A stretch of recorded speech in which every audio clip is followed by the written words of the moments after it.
Good morning. It really is morning. See over here.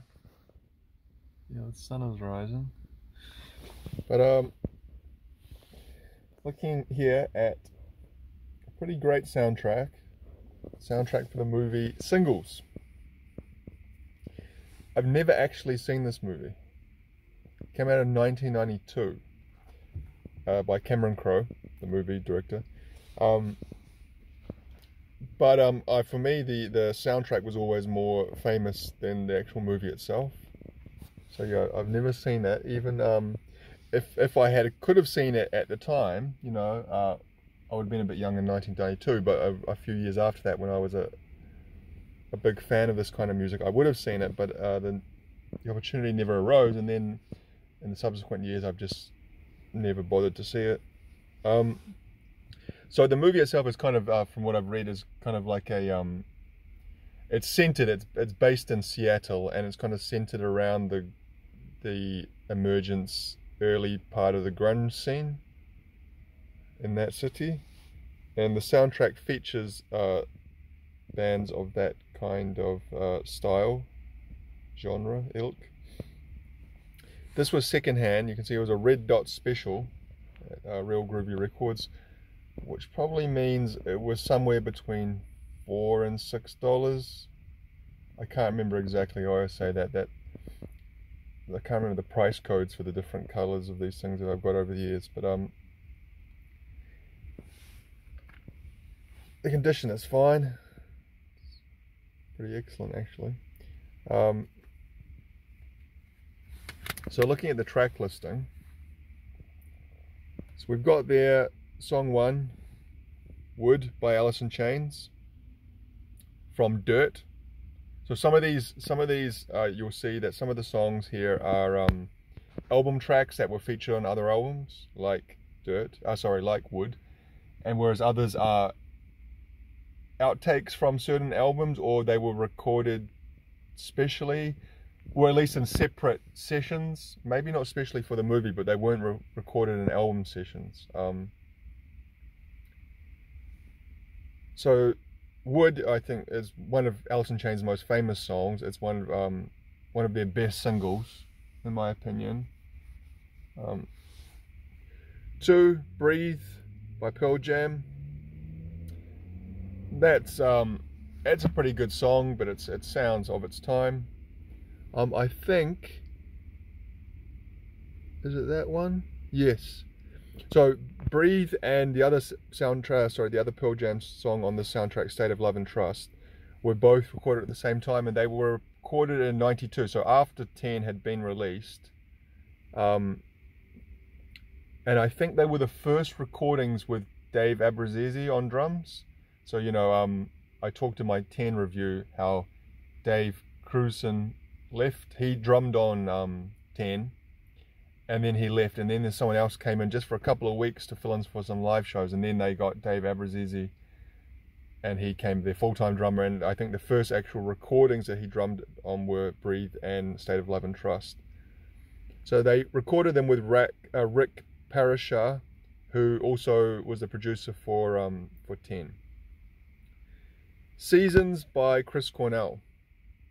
So not Soundgarden, but a solo song by Chris Cornell, performed and produced by Chris Cornell. That is a brilliant song. If we think about all Chris Cornell's solo stuff, that he did in this period, like the two ones that I think of, he did this and Sun Shower, which was also for another movie soundtrack during the Soundgarden period. And then of course he left, Soundgarden broke up, and he did Euphoria Morning and the bits and pieces up until I think 2015 was the last solo album. Of all his solo work, I'd say Seasons is probably up there in the top 5 songs that he ever did solo. It's a brilliant song. It was also used, I think, in the more recent Superman movie, the Man of Steel, the one that Zack Snyder did with, was it Henry Cavill as Superman? Pretty sure they used it in that. Yeah, actually, I know they did. They did it. Yeah, anyway, okay, don't worry. So, yes, brilliant song, Seasons. Then we get to number 4.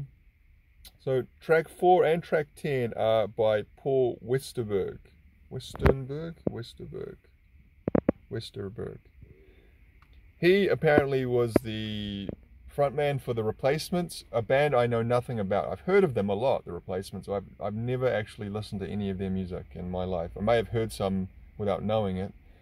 I'd say his 2 songs are kind of the weakest on the album. They're the ones that I don't really particularly enjoy. The one Waiting for Someone, track 10, Somebody, sorry, that's okay. Dyslexic Heart is a little bit Hootie and the Blowfish, which is, I don't mind me some Hootie and the Blowfish, but I think it doesn't really fit on the album great, on the soundtrack. 5, Battle of Evermore, is a cover of the Led Zeppelin Battle of Evermore by the Wilson sisters, Nancy and Ann Hart. No, Hart. And Nancy and Ann Wilson of Heart. So they credit themselves as the Love Mongers. So I don't know why that was. Maybe it was just because just the 2 sisters and not, Heart, I think, was always pretty much just the 2 sisters and a revolving cast of other musicians. No one stuck around really long enough for them to be considered part of Heart, but I might be wrong on that. But anyway, apparently Nancy Wilson was married to Cameron Crowe at this stage. I didn't know that. They are Seattle band, Heart. The Wilson sisters are from Seattle, so that fits in with this the theme of this soundtrack and movie as well. But I think they do a pretty excellent rendition of Battle of Evermore. Of course, in later years, they were not most famous for, but in terms of the Wilson sisters and Led Zeppelin, they did that rendition of Stairway to Heaven for the induction of Led Zeppelin into the Kennedy Center, where the White House kind of, I don't know the full story of it, but basically different artists and media personalities get inducted into this kind of almost like a Hall of Fame, but it's not the Hall of Fame, it's something different. And Obama was at this induction, so it has something to do with the American government, the White House, I'm not sure. But anyway, Nancy and Ann Wilson did a cover of Stairway to Heaven with Jason Bonham on drums and a full kind of choir as well in accompanying them, and it's a pretty amazing rendition. And if you've seen the video on YouTube, which I'm sure you have because it's got millions and millions of views,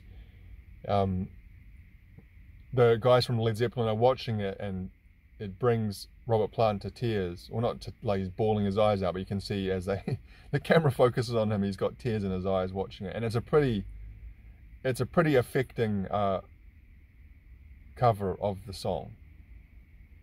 Anyway, moving on. Track 6, Chloe Dancer, Crown of Thorns by Mother Love Bone. Now, Mother Love Bone is a much talked about band, but I'd say not a much listened to band. They were kind of quite big in the early grunge scene, and when we talk about grunge, I'm just using that word as a filler word because it's an easy word to talk about that scene. I think I've talked about in other videos how the word grunge is really almost meaningless because the musical styles between these bands is actually quite wildly different. But anyway, Mother Love Bone were kind of considered to be the big band of the early grunge scene, maybe the band that most people expected would go on to fame and fortune. But their lead singer, Andrew Wood, ended up dying of a drug overdose, I think in the early 1990s, maybe 89, 90, kind of just before the scene took off, before Nevermind and Bad Motorfinger and 10 were released. And so he also in the band Mother Love Bone were Stone Gossard and Jeff Ament who would go on to be in Pearl Jam. So it's kind of a lot of those early grunge bands were quite you see the same names come up again and again, like Matt Cameron from Soundgarden. I've seen he was in quite a few of those bands as well, like in Skinyard, and you see the same kind of names popping up in different bands and different projects. But yeah, that song there by them, Chloe Dancer, like I said, I haven't actually listened to a lot of Mother Love Bone. I have listened to them, but not a lot. I'm not super familiar with them. And actually, that's not a bad song. It's quite a long song, kind of builds up over a long time. You can really recognize Jeff Ament's bass. You don't realize how recognizable his bass is, but as soon as you hear it, you think, oh, that's kind of that tone and that style. You can really connect it back to Pearl Jam. But the thing is with Mother Love Bone, I've always found is that Andrew Wood's vocals did hark back more, I feel, to 80s metal and the kind of very high pitch delivery. And the next song, a Soundgarden song, Birth Ritual, I'd say the same thing. It kind of reminded me, like, when we think of Soundgarden, we think especially of Badmotorfinger, Super Unknown period, don't we?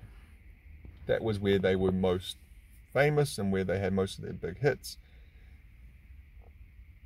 But before that, and even to an extent on Badmotorfinger, but certainly pre-Badmotorfinger, like Ultra Mega OK and Screaming Life and stuff like that, the early Soundgarden releases, Chris Cornell also does this quite high-pitched scream. Yeah, I don't know what I'm trying to say here. Of course, he's famous for his voice, and he had a really strong range from low to high. But the way that he sings it, like this song Birth Ritual, he kind of stays in the high, and it's kind of like a forced squawk of a scream. That again, if it was with different music, like the music underneath it is really quite heavy, quite metal for Soundgarden. You know, Soundgarden will always crossed over into kind of metal and hard rock, but they this song in particular. But if you put his voice over, I don't know, a more hair metal type band, it would have actually kind of fit with that. And it seems as time progressed, those bands got more, you know, into the 90s, they did away with those kind of forced screams. And also I'd say that Chris Cornell's voice couldn't handle that, because they do sound very forced. It sounds like it's really taking a toll on his voice, and it's not something you could sustain.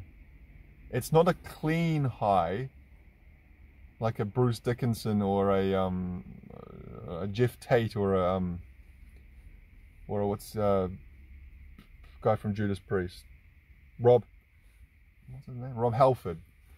You know, they have cleaner highs. It's more of a, like I said, kind of a squawked high.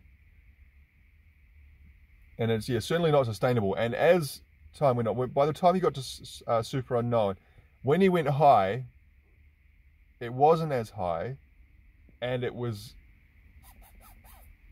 cleaner without the squawk and without the kind of, he had this kind of trill almost in his high register in these early recordings.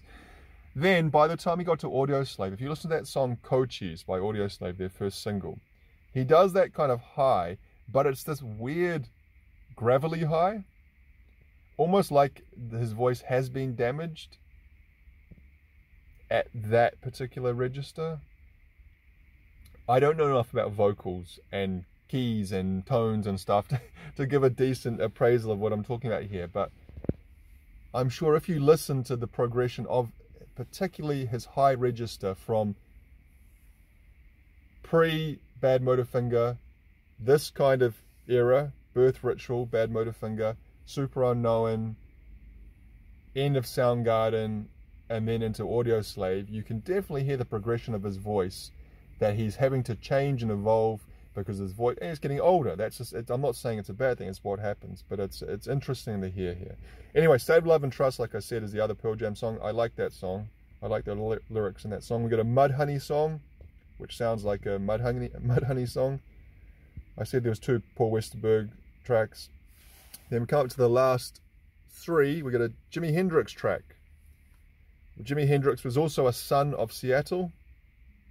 So maybe that's why they added this. I'm not actually sure.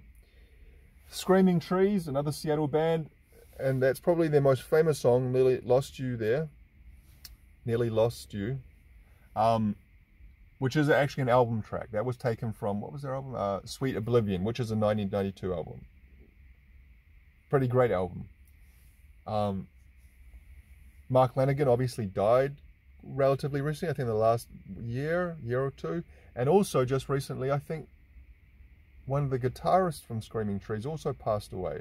There were the two brothers, really big lads, big burly hosses, and one of them passed away as well.